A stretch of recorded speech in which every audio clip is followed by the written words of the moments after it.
I am a wireless wordsmith. This means that in addition to my absurd spit, I've got a Jones for phones.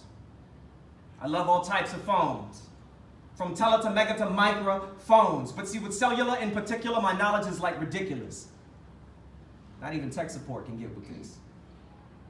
So please dismiss all business rules, for something this cool cannot be commercialized, only verbalized. I'm a certified flame spitter with a hunger for handheld handsets. And yes, my mobile majesty often makes my friends laugh at me, but at the same time, they're the ones asking me about a micro SD SIM card. Please excuse my sarcastic grin, y'all. But as a global system for the masterful manipulation of speech, I also text, email, and tweet. Sweet. You used to could just catch me in the street with a beeper. Didn't even need an area code. Then my partner got to write raps on his two-way. Oh, flip my wig like a toupee. Old school, I'm an OG. Evolved though, yo, you can call me 4G. I went over the edge a long time ago. Poetry transmitted on a 2018 megahertz signal. I do think, therefore I do things digital. Mental megapixel third iPhone focused. I was using my thumbs when I wrote this. Thank you.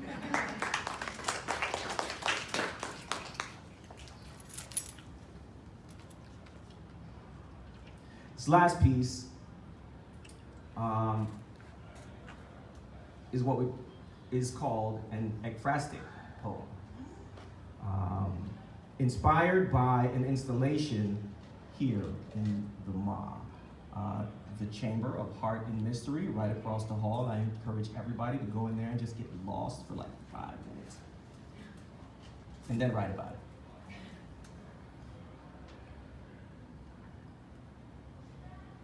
Heart. Heart. By far one of my favorite words, perhaps fourth behind dope, poet, and love, a profane 5 letters. Just the right amount of vowels wrapped in consonants, squeezed into a single syllable diphthong, maybe mono. My southern twang sings it as a single sound. Heart. A 1-inch punch trigger break suppressed shot that fires quickly, escalating from whisper to wail, stops short with meaning. Its ancient origin in the diaphragm, exhale. When you tell the tale of the timekeeper, you must pace yourself, lest the tiny spaces between life and death clog and crowd, making it hard to bleed. Blood clots in the brain clap thunder, lightning strikes, and life's most familiar streaks across the sky, estranged, scorched. Clouds of memory become perfect places to dance. The heart dances. Isang paru-parola mariposa, my Lola visits me as a hummingbird. With instructions she concocted, caring for my grandfather, post-op quadruple bypass, I laugh as she calls him Utu Utu. She says the heart is strong when you're young. And I agree that it is also full of air and far more likely to implode. As a people, we birth carbon copies of our hearts and call them children. Handmade, paper-mache, origami godlings, we shape them in our image and fill them with flowers and sage. I pray she creates her own cracks to fix forever. For when we die, their hearts will become reanimated canopic jars, jewel-encrusted creatures to be handled with care. To be open is to be shattered. Our hearts are fractured compound like words, like mine started out as just he.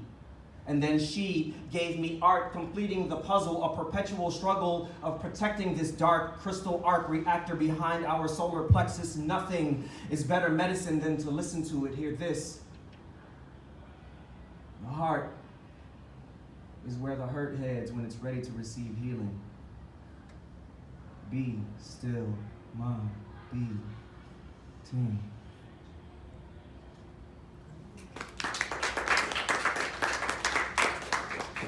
Woohoo! We can do this. Yes. All right. Thank you so much for being here. I'm sweaty and I'm nervous and I'm so happy. I'm so happy that I have this space. My name is Joseph Jason Santiago LaCour, J.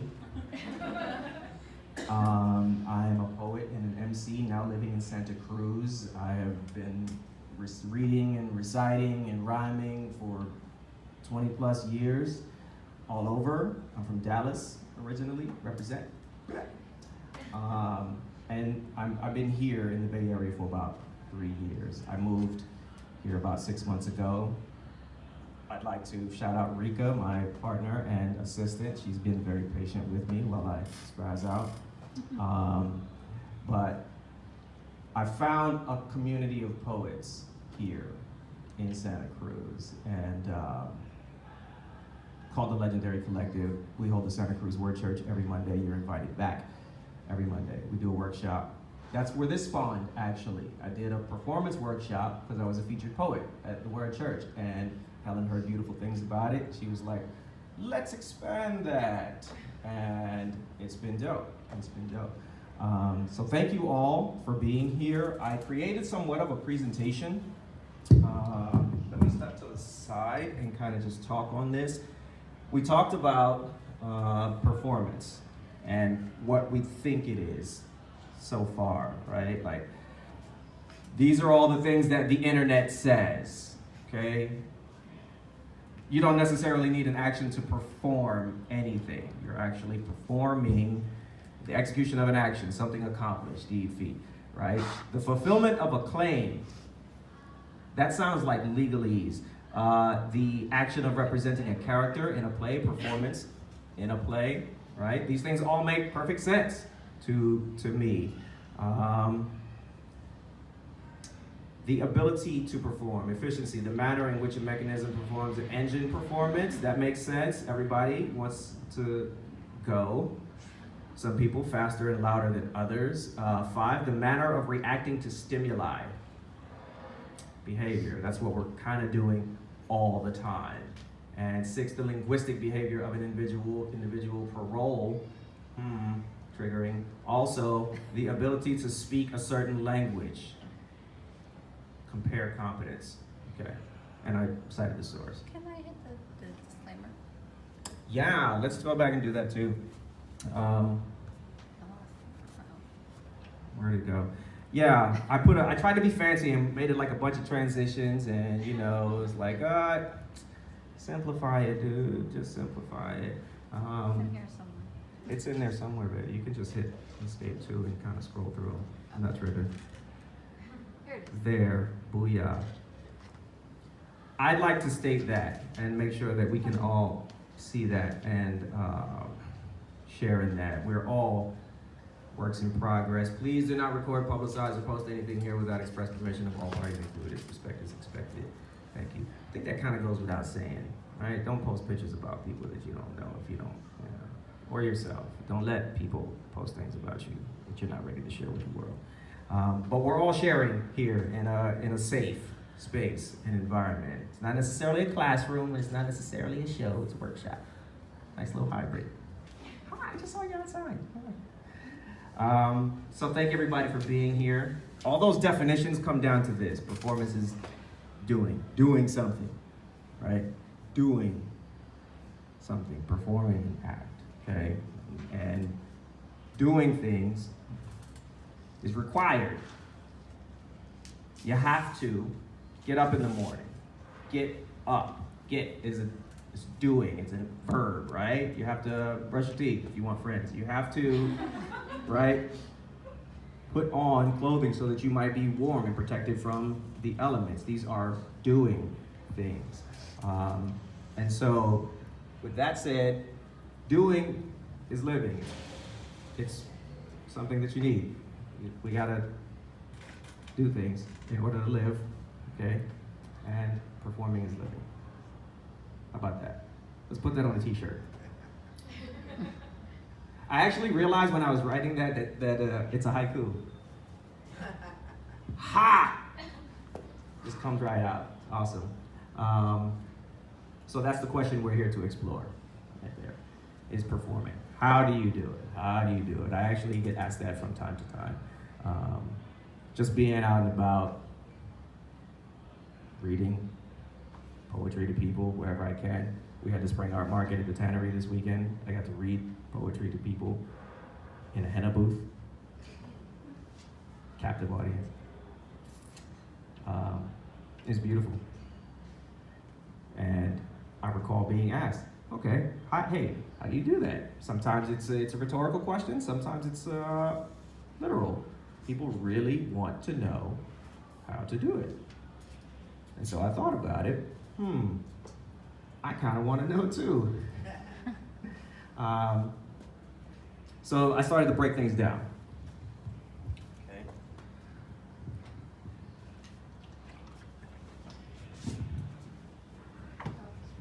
Did everybody get a handout? Yes? Okay. That's about as simplified as it can be in terms of how I feel about this whole thing. These are the things you need beforehand.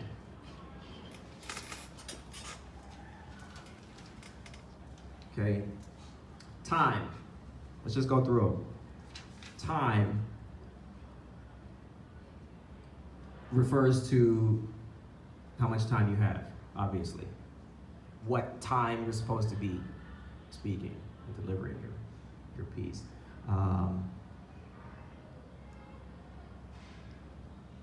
And also how long your piece is. If it's a speech, if it's a poem, if it's a song, how long it actually is. You go over time, you can disappoint some people.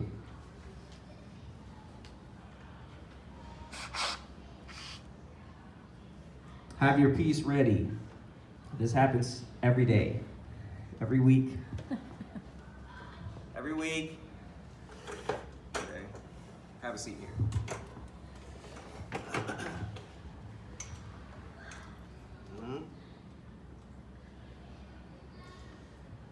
When you run out of time on a microphone, at a poetry reading, they turn the music up on you sometimes.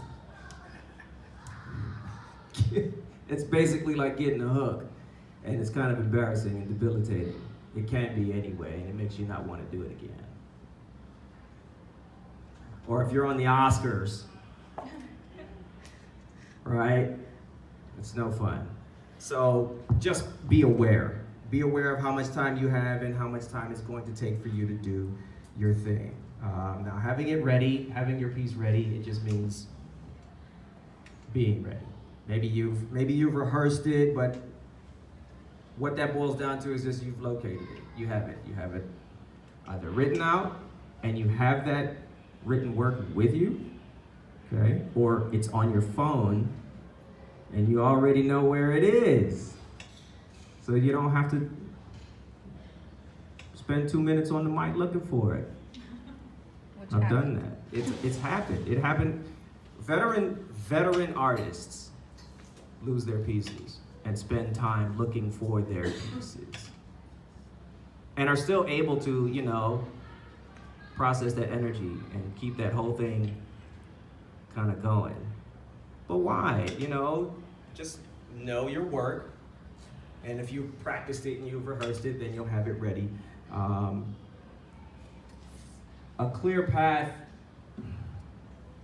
Rika told me about this one. A clear path is just that, it's common sense. You need a clear path to the mic and back. Maybe the room is dark. Maybe there's a service dog in the aisle. Maybe you have to get up and scoot past 20 people in the aisle to get out and get to the microphone and back. Safety, it's just a simple safety thing.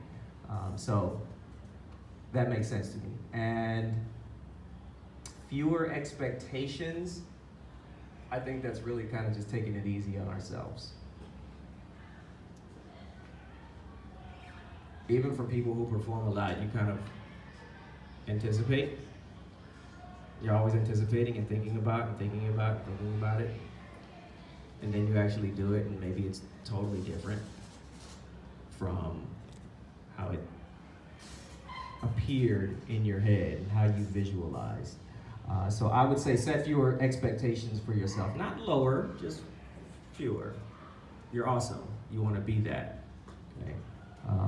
Media cued, that's also the same as having your piece ready. You saw me kind of fumbling with music, right? It just interrupts the groove. That's all. If you got a song, if you're gonna sing over a song, you're gonna have, something playing, you're gonna have a presentation ready, right? It's best to have it ready. Be ready. Practice it if you can. Actually practice it in the place where you're supposed to be performing. Discuss it with the venue. Have it prepared. Me and Helen talked about some things, but not really. It's like, hey, let's go. It'll be fun. Thank you. And any other support tools like water or Friend. or your crutches. Yeah, or a friend. A friend, absolutely. Whatever you need in order to make it easier for you to do your thing.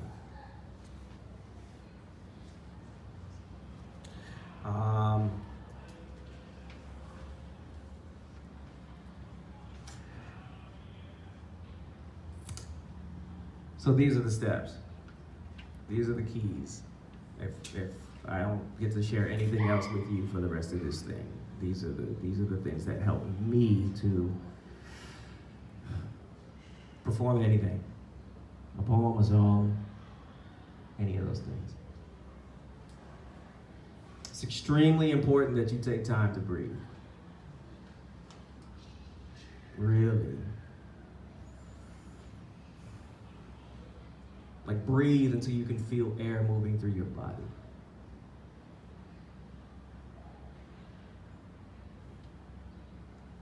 It helps to balance you, helps your thoughts to flow, to relax. And then you can go from there. You should center yourself. This is important too. Actually find your center of gravity. Slow it all down. Just be where you are, right? Center yourself. This is turtle medicine. Right? Find your space.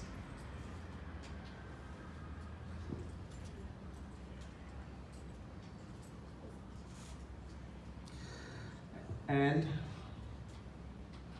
align. That word has new definition to me. I worked in retail for a long time, and alignment was like a sales tactic.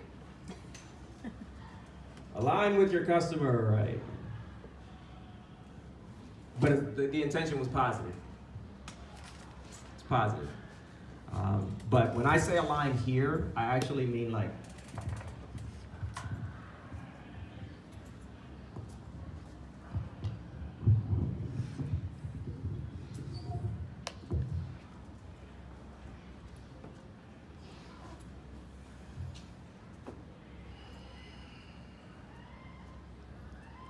align, eye contact, posture,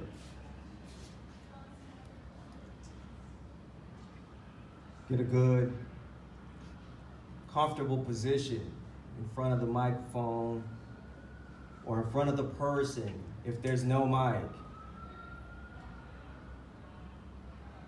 But feel comfortable in your skin. That's a difficult thing nowadays because we're actually taught not to be comfortable. We really are. Buy more clothes, you'll feel better. Knees loose. I watched a YouTube video of a dude just passing out. He's reading and you're stumbling, he's reading and you just don't. It happens. Blood flow stops, you get stupid. Why don't we try it? Quiet. Yeah. Just try falling out. No. The previous one, that we could all stand and we could try to center ourselves and breathe. We should do that. Just to see what it feels like. Yeah, we should do You know? that. Thank you so much, Adela. Let's go. It'd be a nice, Yeah. because that's hard to practice, you know, like you said, we're not used to doing that. Right. Right? I thought she meant we should practice locking our Oh, I knees. know. I totally thought that too, so I had to stop, and I was like, oh. No, I meant the previous. Oh, but go back to the previous slide. slide. Oh, good. Yes. Oh, Oh, yeah. here we go. It has a. But alignment, right? Yeah. So you're all kind of in alignment now. You're in comfortable alignment, sitting down, right? But even when you just sit up, right? Take some breaths. Right? Shoulders back. You don't always have to be standing to be performing anything, you know. When you're like this, I think you're just in a more defensive position, like this. It's almost like you're carrying the weight of the world on your shoulders. We've talked about this, Cheryl and Rika, you know, open yourselves. You see dancers do it all the time. Open themselves, right? To receive and to give out too. Like, anybody seen Donnie Darko? No? Okay. Oh. Yeah.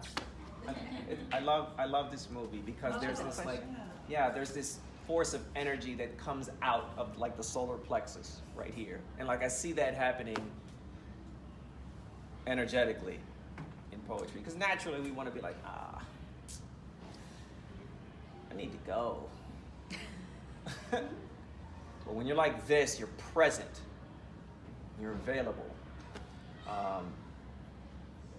And there's a trick, I don't know if you guys will ever need it, but it helps me a lot. I studied martial arts for just a short while, okay? And part of aligning yourself, right? Like if you start to sway almost until you're about to fall over, right? Create a spiral, an inward spiral, right? Let's try it. Let's try it. I'm gonna ask y'all to stand up. Let's try it. Because I can't demonstrate it entirely, right? Okay. And nobody has to fall over. Awesome, thank you. Let's just start feet shoulder width apart. Okay. Start rocking a little bit. Side to side, forward, back. I find that you can't go back as far because you don't have toes back there. But start to shrink your circle a little bit.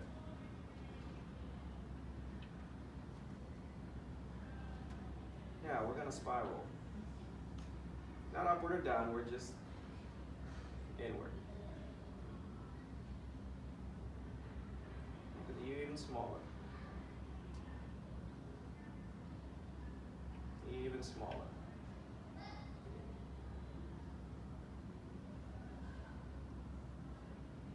Starting to just turn into a dot. And that dot is your center. From here, you can go anywhere. Is that cool? All right. And then you have alignment is the next stage. Open. You can reach out. You can touch the person next to you. You can say hi. You can wave your arms. Hi. You can move your head around, right? Like the whole thing is yours. The whole thing is yours. Space and time. In your center of gravity. Yeah. Yeah, thank you. Yeah, that's it. No, thank you. Yeah. Yeah, I make an observation. Yes, please. It just felt to me like what changed for everyone that I looked at was open to give, but also open to receive. Yeah. Anyway. Yeah. Yeah. Because it's an exchange. Okay. It's an exchange. We're giving you poems. You're giving us attention. Symbiotic relationship, man. It's love. And performing anything, anyway, in my eyes, is so. Talking about a microphone. I'm not even going to do this on the microphone because I would also like somebody else to help me demonstrate these things also.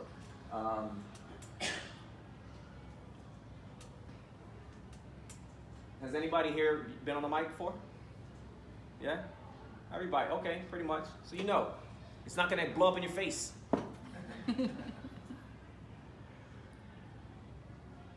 But the better you use it, the better you sound. Right? Check the microphone. That sounds pretty self-explanatory. Okay. Mark Smith is the guy who invented slam poetry in Chicago, Illinois. He wrote a book called Stage Your Own Poetry Slam. Okay. And he was talking about poets and how shy they are. Is anybody else a poet in here? Yeah? Okay. Yeah. Writers in general, right? But poets specifically, okay, are shy, introverted, and a microphone would be used to catch their whispers. And then he also said something about like shitting on the people in the back row that are heckling you. A microphone will help you resolve that. So check a microphone. How do you check a mic? Right? Check, check, 1, 2. Right?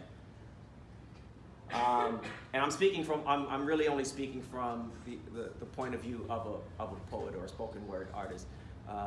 In slam poetry, as soon as you say something, they start your time. It's called the first utterance. Okay? So there's other ways to check a microphone. You don't have to just talk it out. You can touch it, or even just stroke it just to hear anything. Okay.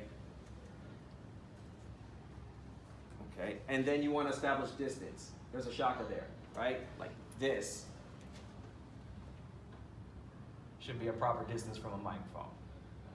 Some people are soft-spoken and need to come up a little bit more, okay? But don't eat it. Yeah, and don't spit on it because then it'll get funky and nobody else will want to use it. But that's about it right there, okay? Feedback is a horrible thing. Right? You've heard it. You've heard it. And it's like, you can't make it stop. And what's happening is that you're speaking into the mic and your voice is coming out of the speakers, and then that sound is being picked up by the microphone. So you get a loop. And that happens usually when you put the mic in front of the speaker, which I'm not going to do right now. Okay? So just, if you have to touch the microphone or if a performance, you're moving back and forth, stay from in front of the speakers. And then chords, that makes sense. Don't trip over chords. If you're on stage, right, and you're standing on the chord and you do this, you can jerk the cable out of the microphone and then you're talking to yourself and it's whack. So that's all that refers to. And then control, that just comes through experience and doing it, controlling the microphone. If it's on the stand, and staying with it the whole time. If you turn, right? If you look down to read, keep speaking into the microphone. There's a big difference between this and this. Especially if you want people to take pictures of you. Keep it here. Yeah, and if you don't need the mic, just move it out the way. More space for you. Helen, what else did you have? That's it? Okay, cool. Okay, cool. I just wanted to post this up for, this slide is just about respect, right? It's from The Wedding Singer. If you use the mic properly, people have no choice but to listen to you or to hear you. They have no choice but to hear you. And go farther away, they'll hear you less. But you have a lot of control with the microphone. So I just say, be nice. Be nice. You don't have to, shit on somebody just because you have a microphone. I actually just say thank you with your whole body. Body, mind. So,